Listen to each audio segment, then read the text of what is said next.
and the omnibus. So I was forced into the Archers when I was a child. And look, it's come back to bite me later on. I'm awash with the stuff. The Archers is the world's longest-running radio show, with more than 15,000 episodes broadcast. Despite being a rural flavour show, The Archers is recorded in the heart of the UK's second-largest city, Birmingham. You're listening to Monday's episode of The Archers from BBC Radio 4.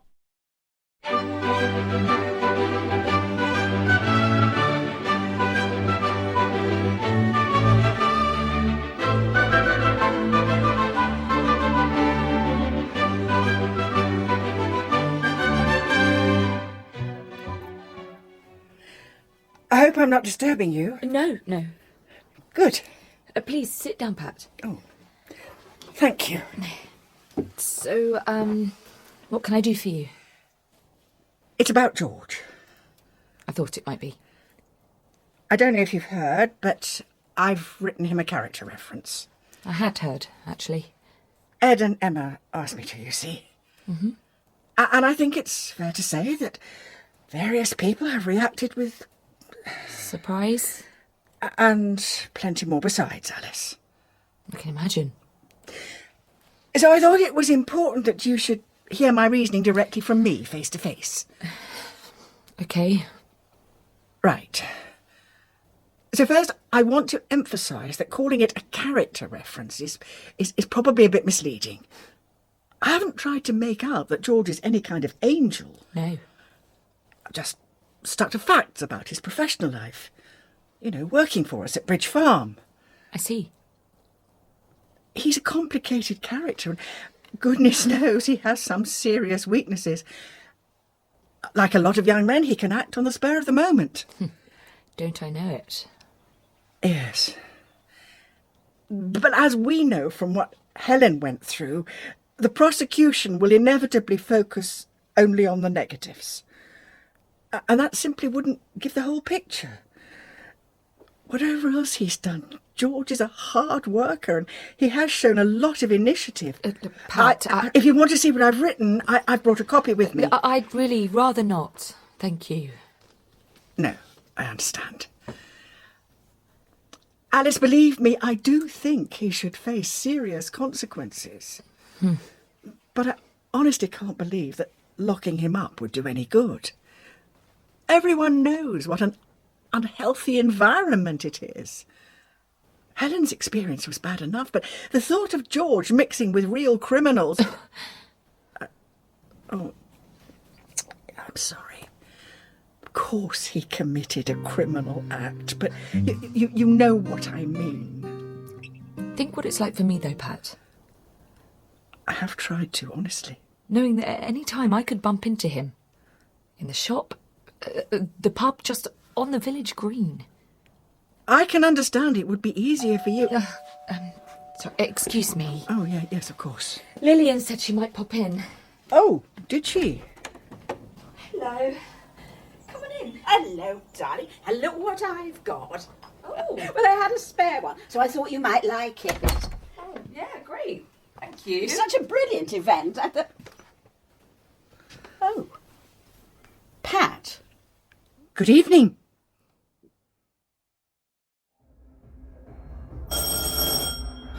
Khalil, turn off that noise and get on with your homework. Don't make me come up there, Khalil. Oh, hello, Ben. Hi. I just wanted to check in on Zainab, see how she's doing, if that's okay. Well, after her rather too close encounter yesterday. Yeah. And I wanted to let you know what's happening about the Hornets, if you're interested. Well, Zainab's face is still quite swollen. Yeah, I can imagine. In fact, she's so embarrassed by it all, she's taken to her room and practically barred the door. Oh, gosh. No, don't worry.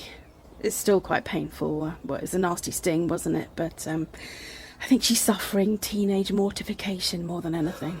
Right. She'll live. Good. I'm sure she'd like to hear what you're doing about the Hornets. I can pass it on. Great. Well... Why don't you come in for a minute?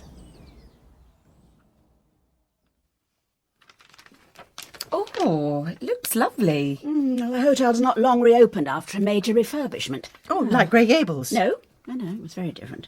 Anyway, they were keen to show off all their facilities. 9-hole golf course, beautiful spa, treatment centre. Oh, axe throwing. Yep, they do that, yeah. Did you try it out? No, I didn't. Not that I wouldn't be sorely tempted, given the right circumstances. And you were given these lovely goodie bags too. Oh, thank you so much, Auntie Lilian. Oh, you're welcome. As I say, they had spares. Oh, it sounds as if you had an enjoyable time. And how's it been at the stables today, darling? Oh, really good. You know Genevieve Stradbolt was coming. Oh, to talk about working equitation clinics. I was a bit in awe, to be honest. Well, yes, she is one of the best in the country. Oh, but she was so lovely. She gave me some information. I was going to have a look at it this evening. Shall I show you? Yes, I'd very much like to see that. It's in my bag. I won't be a minute. Yeah, all right, darling. I have to say, Pat, after choosing to take George Grundy's side against Alice, I don't know how you have the brass neck to be here. That's not what I've done at all. I've just written a limited and accurate description of George as a worker. In fact, I've just been explaining my reasoning to Alice. Trying to salve your conscience. Who has actually been very understanding about it. You hypocrite. I beg your pardon? Look at the way you treated Alan over Rob Titchener's baptism. That was completely different, Lilian. You can't compare the two. What Rob did was his usual brand of calculated manipulation. Alan should have seen through him in an instant, not enabled him. But what harm was done? It didn't bother Helen, did it? That's not the point. Yet here you are, writing references for the boy who nearly destroyed Alice's life. And not only Alice. The scandal could have bankrupted the stables too. Jenny must be turning in her grave. So we suspect there's a nest somewhere on the farm, and we've got a team investigating. Really? Yeah, we reported the sighting on an app, and one of their entomologists confirmed it was an Asian Hornet, so they've mobilised the National Bee Unit. Sounds like a Bond movie. They're taking it really seriously then. Yeah, I mean, it is a biodiversity threat. If they get established here, we could see a massacre of our pollinators, and that will endanger our crops. I see, yeah. We've been told to expect a ground team to arrive sometime tomorrow to deal with the nest. Well, they don't hang about, do they? Well, when you say deal... Destroy it, yeah.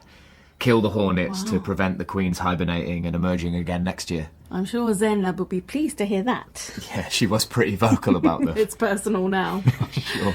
And look, I must thank you for the prompt action you took to treat the sting. It was really resourceful. Oh, thank you, Azra. I'm actually training to be a nurse. I thought your handover was very professional. Where are you studying? Felpersham. Just started my third year. Enjoying it? Yeah, very much.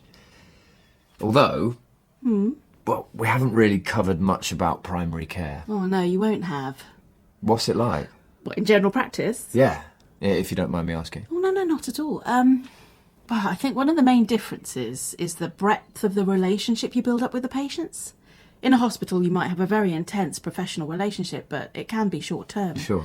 I mean, I've just moved practices, but some of my previous patients I'd known for years and years. Seen them grow up, seen them grow old. Seen them die. Yeah, well, that's part of the job, I'm afraid. Oh, God, there were some terrible stories. But there are plenty of times when you know you've made a difference, even during the pandemic. I'm sure. I remember one chap. There were indications of heart abnormalities. He really needed a CT scan, but with all the pressure on resources, he could not get an appointment. What did you do? Well, I can be very persistent when I need to be. Finally managed to get him in, and he got the all clear. Oh. Yeah, it was like he'd been given his life back. Hilda's got no sense whatsoever. What's she done now? I was taking the carrots into the store and she just shot in front of the tractor. There was no need for it. If she'd just stayed where she was... Oh, that cat. Are the carrots all done now? Yes, that's the main crop safely into store. Good. You all right, love? Not really. I've just come from Alice's. Oh. Told her about the reference, did you? It was a bit bruising, if I'm honest. Well, Pat, how did you expect her to react? Actually, Alice was very controlled. Was she? But then Lilian arrived, and she was absolutely horrible about it. Oh. Really went for me. Fortunately, well, Alice was out of the room, but... Yeah, but I can understand Lilian being on the defensive for Alice. Oh, It was more than defensiveness. The way she talked about George, it was so vindictive, almost loathing. She seems to have no understanding of the complexities of it all. I mean, it's not as if George wasn't affected by what he'd done. He was obviously eaten up with guilt. Anyone could see that in hindsight. Maybe, but... Well, you must remember, Tony. The way he was losing sleep, performing poorly. Oh, I remember all right. But was that just worrying about being found out? I'll tell you what hurt most, though. She tried to compare this with my attitude to Rob. Oh, no, that is unfair. Yes. For all his faults, George is a very different kettle of fish from that man. Exactly. Essentially, George made one stupid mistake. A mistake with pretty huge consequences. Oh, I know. I'm not denying that. He was in court on Friday.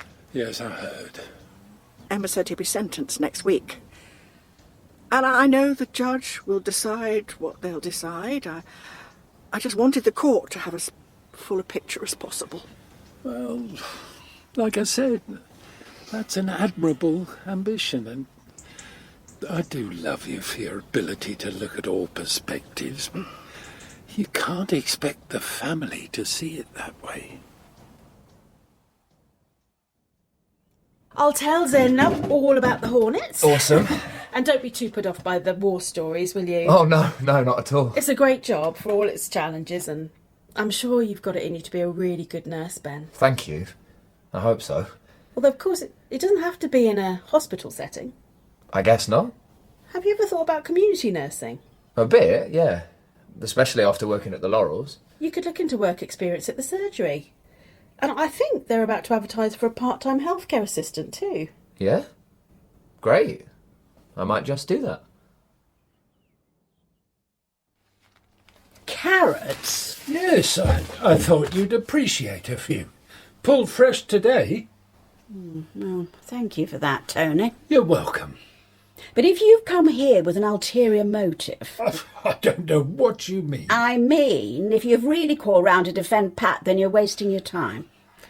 She's really quite upset, Lilian. Yeah, well, she's only got herself to blame for that. She's not trying to pretend that George is anything he isn't. She just wants I'm the... sorry, I heard all this at Alice's. It cuts no ice whatsoever with me. It doesn't mean she thinks he shouldn't be punished. Stop it, please. What Pat has done is wrong-headed. It has upset me. If Mum gets to hear of it, doubtless she will see red, and it would have most definitely upset our sister. What was Pat thinking? Families have to stick together. We need to rally round Alice. But Lily... No, Tony. No buts. I know you're only trying to defend your wife, but I don't want to fall out with you as well. No, I agree. We mustn't. No. I've said my piece. Let's move on. And hope Mum doesn't get wind of it.